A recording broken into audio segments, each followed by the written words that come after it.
తమ రాజకీయ అవసరాల కోసం దేవుళ్లను సనాతన ధర్మాన్ని వాడుకోవడం చంద్రబాబుకు పవన్ కళ్యాణ్ కు బాగా తెలుసు అని టీటీడీ మాజీ చైర్మన్ భూమన కరుణాకర్ రెడ్డి మండిపడ్డారు.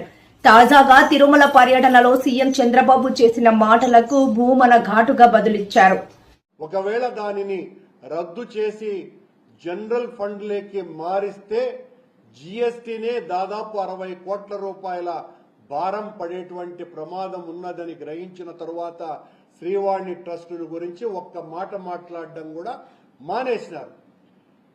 మానేసినటువంటిది ఆ తర్వాత ఎలా తమ తప్పును కప్పిపుచ్చుకోవాలా అన్నటువంటి ఆలోచనతో నిన్న కొత్త ప్రచారానికి ముఖ్యమంత్రి గారు ఒక తెరదీసినారు.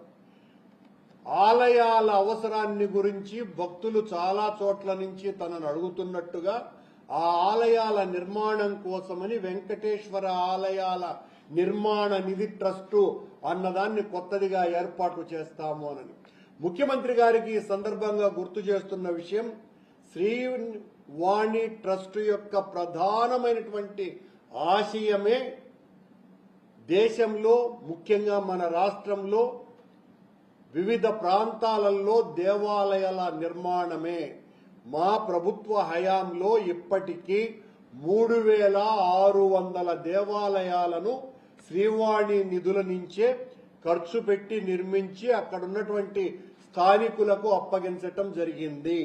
మళ్ళా మీరు కొత్తగా ఒక ట్రస్ట్ ఏర్పాటు చేస్తామని చెప్పటంలో ఆంతర్యం ఏమిటి అని చంద్రబాబు గారిని అడుగుతున్నాం మేము. అంటే ఏదో ఒక రకమైనటువంటి ప్రచార ఆర్భాటంతో నేను తప్ప ఇంకెవరూ వెంకటేశ్వర స్వామి భక్తులే లేనట్టుగా ఆయన నిన్న తమాషగా మాట్లాడాడు.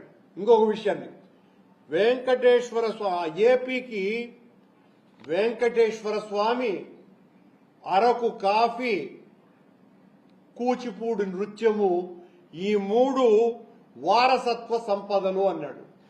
అంటే కలియుగ వెంకటేశ్వర స్వామిని అరకు కాఫీతో పోలుస్తావా చంద్రబాబు నాయుడు గారు? మీరు ఈ 3 వారసత్వ సంపదలు దీన్ని పరిరక్షించుకుంటాము అంట.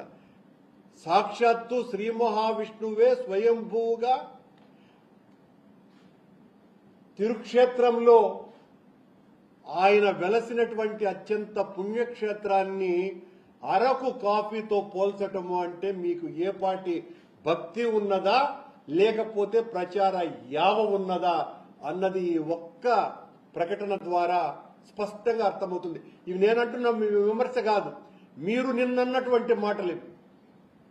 శ్రీవాణి నిధులతో అత్యంత అద్భుతంగా వెంకటేశ్వర స్వామి ఆలయాలను రాష్ట్రమంతా దేశమంతా కూడా నిర్మించినటువంటి ఘనత వైఎస్ఆర్ కాంగ్రెస్ పార్టీ పాలనలో జరిగింది అన్న విషయాన్ని గుర్తు చేస్తూ దేశమంతా కూడా మేము ఆలయాలు నిర్మిస్తాము అని చెప్తున్నారు.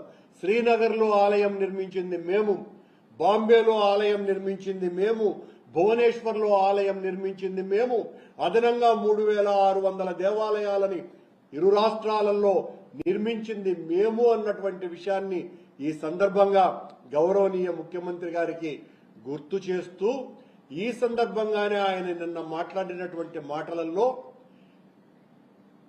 నేను ఎంత భక్తుణ్ణి, నా ప్రధానమైనటువంటి ఆలోచన వెంకటేశ్వర స్వామిని ప్రార్థించటంతోనే ప్రారంభమవుతుంది అని చెబుతూ, గతంలో నేను ముఖ్యమంత్రిగా ఉన్నప్పుడు నీటి ఎద్దడి వస్తే 3 నెలల పాటు దేవాలయాన్ని మూసేయాల్సిన అవసరం వస్తుంది కనుక మూసేయాలా అని అధికారులు చెప్పినారు అని నాతో అన్నారు అని ఆయన అనటం జరిగింది.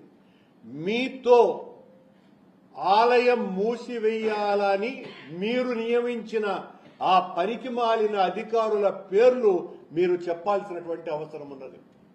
నీటి ఎద్దడి వస్తే ఆలయాల్ని మూసేస్తాము, ఆలయాన్ని తిరుమల ఆలయాన్ని మూసేస్తాము అని నేను కాదంటున్నది, సాక్షాత్తు ముఖ్యమంత్రి చంద్రబాబు నాయుడు గారు ఆయన పాలనలో అధికారులు చెప్పారు అని అన్నాడు. నేనే ఆ తర్వాత కళ్యాణం డ్యాం నుంచి నీళ్లు పంపింగ్ సిస్టమ్ ద్వారా తెచ్చినాను అని. అంటే దాన్ని కూడా అధికారులు మూసేయాలనుకున్నారు, నేను తెరవాలని మూసేయటానికి లేదు అని చెబుతూనే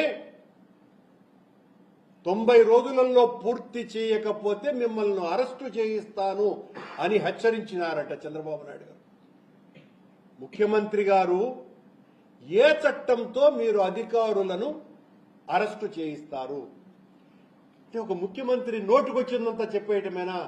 ఏ చట్టంతో? అధికారి అసత్వంతోనో అవినీతితోనో వ్యవహరిస్తే వాళ్ళని సస్పెండ్ చేస్తారు, విచారణ చేయించి, లేకపోతే ఉద్యోగం నుంచి పీకేస్తారు.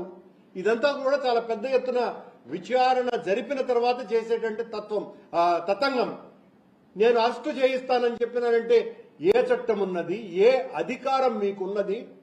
ఇలా వెంకటేశ్వర స్వామిని వాడుకోవటానికి మీరు నేను అధికారుల్ని అరెస్టు చేయిస్తానని అంత భక్తుడు నేను చెప్పుకోవటానికి వాడుకోవటం తప్ప మరి ఇంకేదైనా ఉందా ఆ ప్రకటనలో? అలాగే ఇప్పుడు నేను అధికారంలోకి వచ్చిన తర్వాత వెంకటేశ్వర స్వామి ఆలయ ప్రక్షాళనతోనే ప్రారంభించినాను, అందుకే శ్యామలరావును నియమించినాను అని అన్నాడు. అంటే దీన్ని నేను మిగతా ఐఏఎస్ అధికారులకు అందరికీ కూడా నేను విజ్ఞప్తి చేస్తున్నట్ట, శ్యామలరావుతో ప్రక్షాళన ప్రారంభమైంది అనుకుంటే రాష్ట్రంలో ఉన్నటువంటి శ్యామలరావు గారితో సమాన స్థాయి గల అధికారులు ఎవ్వరికీ కూడా సమర్థత లేదు అన్నటువంటి విషయం ప్రకటించినట్టే కదా చంద్రబాబు గారు. ఇదే శ్యామలరావు గారు లడ్డూలో